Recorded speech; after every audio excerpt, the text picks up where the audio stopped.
यह कहानी है जगतपुर गांव में रहने वाले रमेश की। रमेश एक गरीब किसान था। उसके परिवार में उसकी पत्नी सीमा और दो बच्चे थे, रोहन और मेघा। हाय हाय हाय हाय हाय। बड़ी गर्मी है रे बाबा।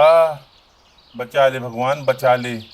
पता नहीं घर पर सीमा और मेरे दोनों बच्चों का क्या हाल होता होगा। चलो थोड़ा पानी पी लेता हूँ, उसी से थोड़ा आराम मिलेगा। रमेश की एक छोटी सी टूटी फूटी झोपड़ी और छोटा सा एक खेत था, जिसमें काम करके किसी तरह वह अपना जीवन गुजर बसर कर रहा था। गर्मियों के दिन थे।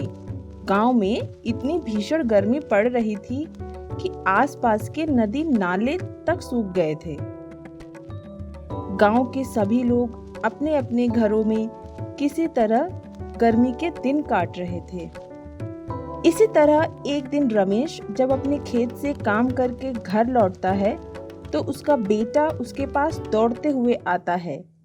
पिताजी पिताजी, आजकल बहुत ज्यादा गर्मी पड़ रही है। क्या हम इससे बचने का कुछ उपाय नहीं कर सकते?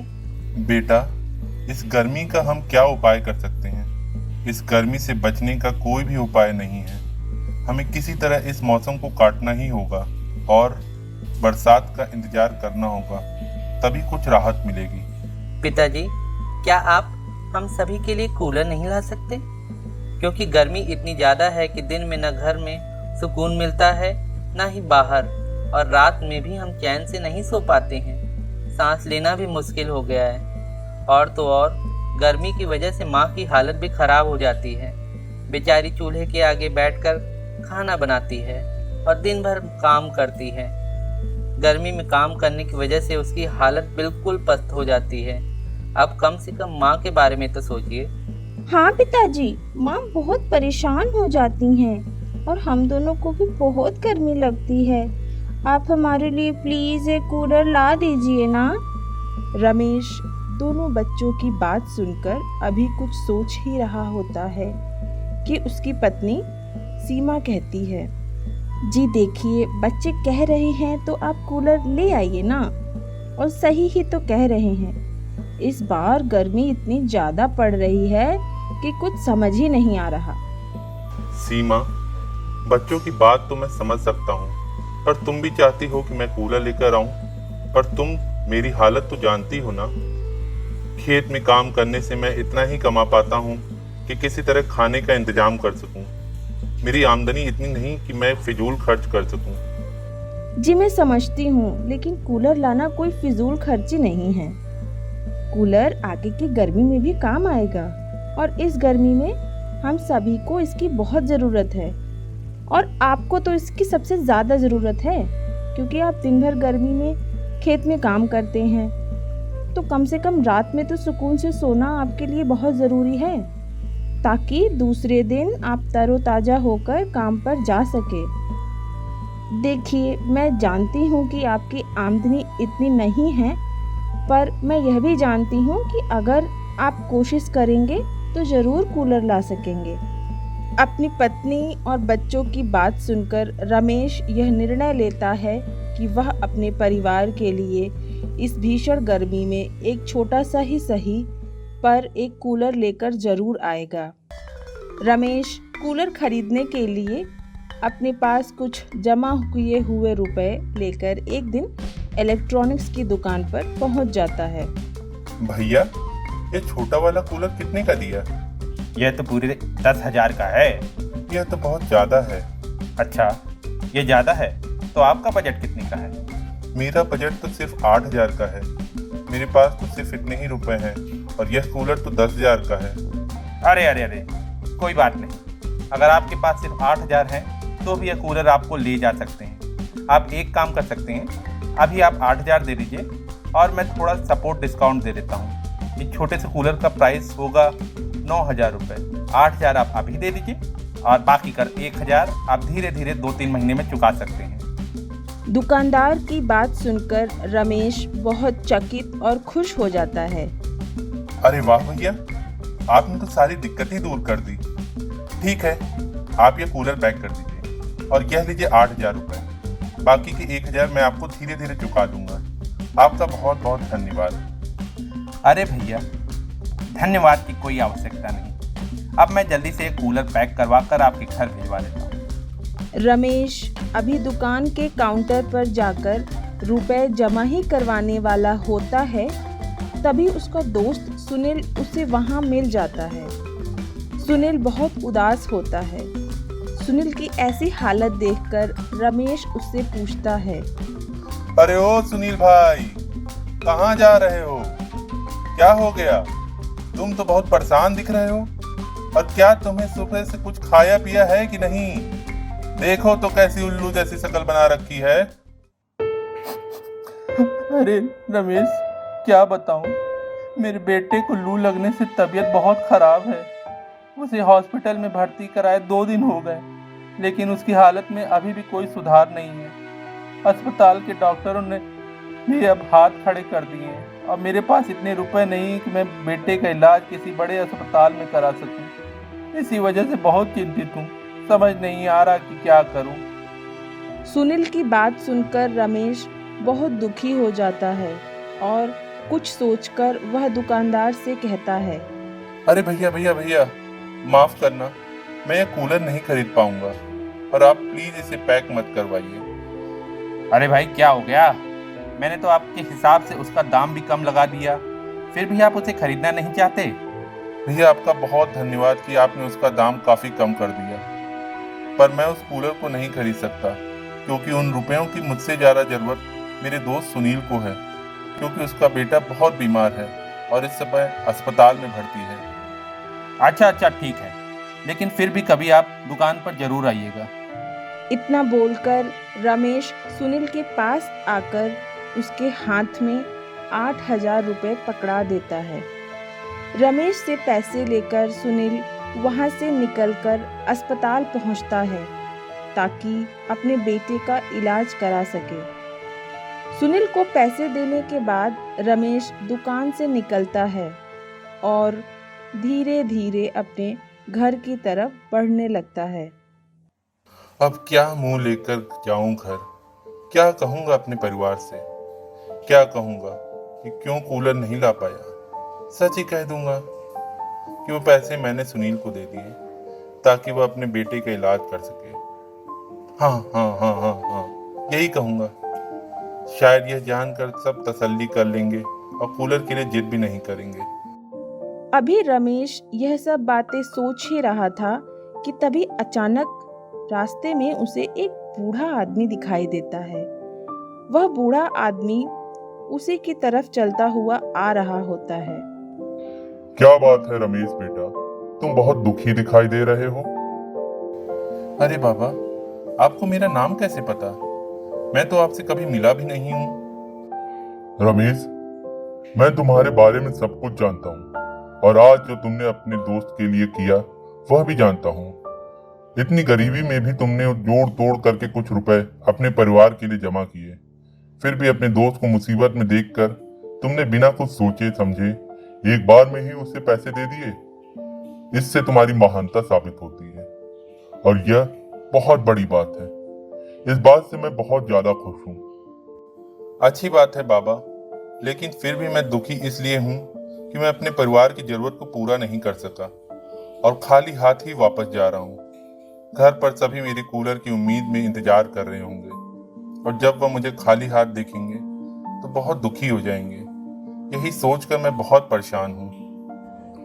रमेश, मैं तुम्हारे इस दयालु स्वभाव से बहुत ज्यादा प्रसन्न हूँ और तुम्हारी परेशानी को देखते हुए मैं तुम्हें अपना कूलर दे रहा हूँ। यह कूलर बहुत बड़ा है और तुम्हारे परिवार के लिए बहुत सही रहेगा।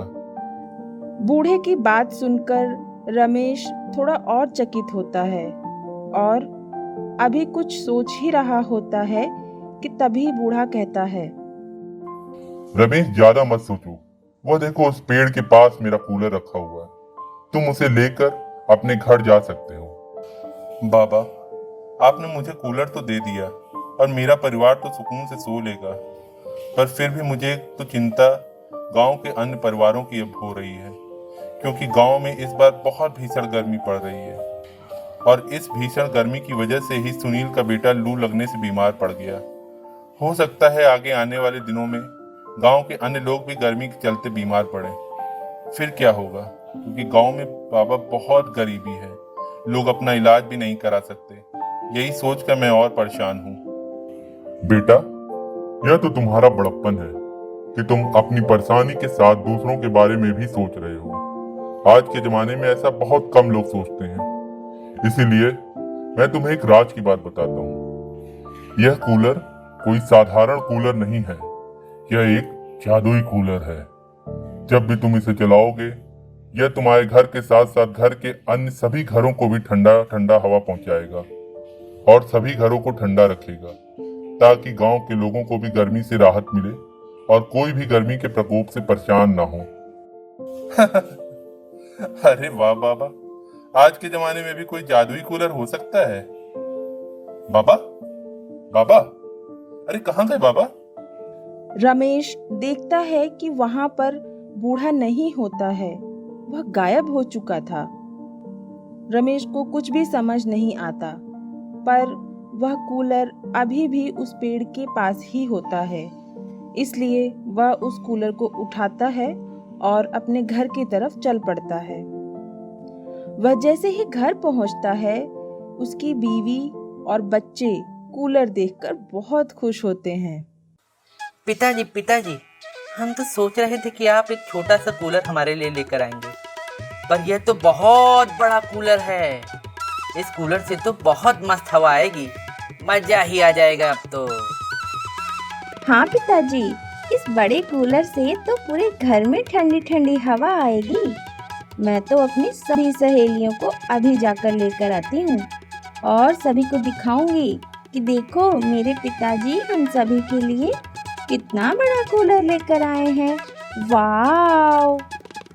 जी देखिए, हम तो सोच रहे थे कि आप एक छोटा सा कूलर लाएंगे, पर यह क्या, आप तो इतना बड़ा सा कूलर लेकर आए हैं।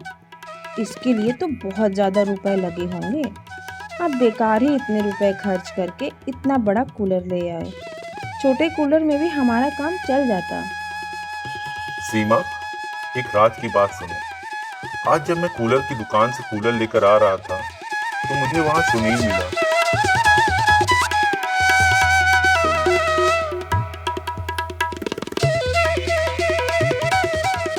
आप भी कैसी बातें करते हैं? भला ऐसे कैसे हो सकता है कि कोई कूलर जादुई हो? कूलर तो बिजली से चलता है, और भला बिजली से चलने वाली चीजें जादुई कब से होने लगी? अरे उस बूढ़े बाबा ने आपका दिल रखने के लिए ऐसे ही बोल दिया होगा। हाँ सीमा, तुम शायद सही कहती हो। जरूर उन्होंने ऐसा ही किया होगा। वैसे एक बार इसे चालू करके देख ही लेते हैं, इसकी सच्चाई क्या है। तो देर किस बात की, इसे जल्दी से चालू करते हैं प्रभु का नाम लेकर। रमेश फटाफट उस कूलर को स्विच बोर्ड में लगाता है और उसका स्विच ऑन करता है। जैसे ही वह स्विच ऑन करता है, उसे महसूस होता है कि उस कूलर से बहुत ही ठंडी हवा आ रही है और वह हवा धीरे धीरे उसके घर के बाहर भी पहुंच रही है। थोड़ी देर बाद उसके पड़ोसी उसे आकर बताते हैं कि उनके घरों में कहीं से बहुत ठंडी और अच्छी हवा आ रही है, पर उन सभी को यह नहीं पता कि हवा आ कहां से रही है। पड़ोसियों के मुंह से ऐसी बात सुनकर रमेश का मुंह तो खुला का खुला रह जाता है। कुछ दिनों तक तो सब ठीक रहता है। इसी बीच उस गांव में चंदन और सोहन नाम के दो दुष्ट व्यक्ति भी थे। उन दोनों ने भी इस बात को नोटिस किया। अरे सोहन, क्या तुमने एक बात नोटिस किया? सिर्फ इसी गांव में बहुत ठंडी हवा आ रही है, और जैसे ही हम बाजार या किसी दूसरे गांव में जाते हैं तो गर्मी का प्रकोप वैसा का वैसा ही। लेकिन सिर्फ इसी गांव में ही क्यों ठंडी हवा बह रही है? हाँ यार चंदन, मैं भी कुछ दिनों से यह बात नोटिस कर रहा हूँ, पर समझ नहीं पा रहा हूँ कि यह हो क्या रहा है। और खैर, सोचना क्या, जब ठंडी हवा चल रही है तो आराम से गर्मियों का मजा लेते हैं। अरे नहीं यार सोहन, हमें इस बात का पता लगाना चाहिए कि अचानक इतनी ठंडी हवा हमारे गांव में आ कहां से रही है। हो ना हो इसके पीछे जरूर कोई राज है। अच्छा, अगर तुम कहते हो तो हम इस बात का पता जरूर लगाएंगे। अभी चंदन और सोहन आपस में यह सब बातें कर ही रहे थे कि तभी उनकी नज़र रमेश की बेटी मेघा पर पड़ती है। रीमा रीमा, तुम्हें पता है मेरे पिताजी एक बहुत ही बड़ा सा कूलर और बहुत अच्छा कूलर लाए हैं। इसकी हवा इतनी ठंडी और वह इतना जोरदार काम करता है कि मैं क्या ही बताऊं। पता है, उससे इतनी अच्छी और ठंडी हवा आती है कि हमारे घर का सिर्फ एक कमरा तो क्या, पूरा का पूरा घर, बाहर का आंगन तक ठंडा हो जाता है। तुम मेरे साथ मेरे घर चलो, मैं तुम्हें अपना अच्छा और बड़ा वाला कूलर दिखाती हूँ। चंदन और सोहन मेघा की इस बात को सुनते हैं और उन्हें माजरा थोड़ा थोड़ा समझ में आने लगता है और वह दोनों मेघा के पीछे पीछे रमेश के घर पहुंच जाते हैं। रमेश के घर के पीछे एक बड़ा सा आम का पेड़ होता है। दोनों उसी पेड़ के पीछे छुप जाते हैं। जैसे ही आधी रात होती है, वह दोनों रमेश के घर के पास एक खिड़की के पीछे आ जाते हैं और पति पत्नी की बातें सुनते हैं। सीमा, मैं बहुत खुश हूँ कि इस जादुई कूलर की वजह से न सिर्फ हमारे घर में बल्कि गांव के हर घर में ठंडी हवा जा रही है, जिसकी वजह से लोगों को गर्मी से राहत है। अब ना कोई और बीमार पड़ेगा, ना ही सुनील के बेटे की तरह किसी को अस्पताल में भर्ती होना पड़ेगा। मैं भी बहुत खुश हूँ। कम से कम हम सिर्फ अपने यहाँ ही नहीं, गांव के लोगों के लिए भी कुछ अच्छा कर पा रहे हैं। अच्छा, अब बहुत रात हो गई है, चलिए अब सो जाते हैं। कल सुबह आपको काम पर भी तो निकलना है। ऐसा बोलकर वह दोनों सो जाते हैं। दोनों इस बात से बेखबर होते हैं कि चंदन और सोहन ने उनकी राज की बात को सुन लिया है। देखा सोहन, मैंने कहा था ना कि जरूर कोई बात है। इस रमेश को कोई जादुई कूलर मिल गया है और इसी कूलर से गांव में ठंडी हवा पहुंच रही है। सोहन, मैं जो सोच रहा हूं, क्या तुम भी वही सोच रहे हो? तुम क्या सोच रहे हो चंदन, यह तो मैं नहीं जानता, पर मैं यह सोच रहा हूं कि मैं इस कूलर को चुरा लूं और गांव वालों से इसकी हवा खाने के बदले हर दिन के 2 रुपए चार्ज करूंगा। तो सोचो हम गर्मी में कितने मालम माल हो जाएंगे। हा सोहन, यही तो मैं भी सोच रहा था। तो चलो मौका देखकर हम इस जादुई कूलर को चुरा लेंगे। आपस में ऐसी बातें करके चंदन और सोहन वहाँ से निकल जाते हैं और एक दिन मौका देखकर जब रमेश अपने घर में नहीं होता तो उसका जादुई कूलर चुराकर वह अपने घर ले जाते हैं। अरे यार, आज तो हमने कमाल ही कर दिया। और इस जादुई कूलर के पैसों से तो हम कमाएंगे ही, लेकिन उससे पहले हम जरा इसके मज़े तो ले लें। जल्दी जल्दी इसका स्विच बोर्ड में लगाओ और ऑन करो ताकि हम इसके मज़े लें। सोहन की बात सुनकर चंदन कूलर का स्विच ऑन कर देता है, लेकिन जैसे ही जादुई कूलर ऑन होता है, उसमें से ठंडी हवा की जगह भयंकर गर्म और तपाने वाली हवा निकलने लगती है। सोहन और चंदन उस हवा के लपेटे में आ जाते हैं। अरे बाप रे, पूरा शरीर जल गया रे। हाय हाय हाय हाय, बचाओ बचाओ। अरे कैसा कूलर है, हमको बेवकूफ बना दिया। अरे वाह, रमेश तो कह रहा था ये जादुई कूलर है, ठंडी हवा देता है, पर यह तो इतनी गर्म हवा फेंक रहा है। अरे बाप रे, बचाओ बचाओ।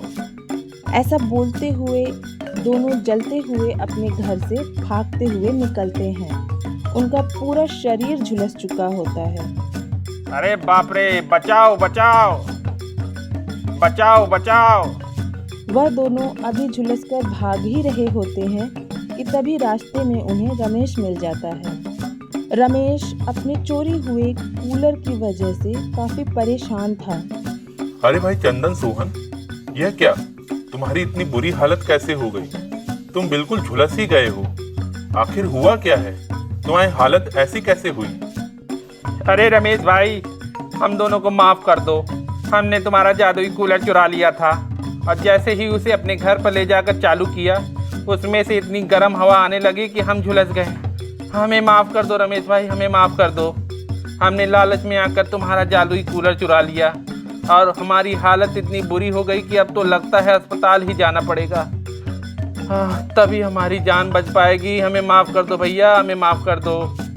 ऐसा कहकर दोनों हाथ जोड़कर रमेश से माफ़ी मांगने लगते हैं, लेकिन उनके शरीर में इतनी तेज जलन हो रही होती है कि दोनों वहाँ पर रुक नहीं पाते और तेजी से भागते हुए अस्पताल की ओर जाने लगते हैं।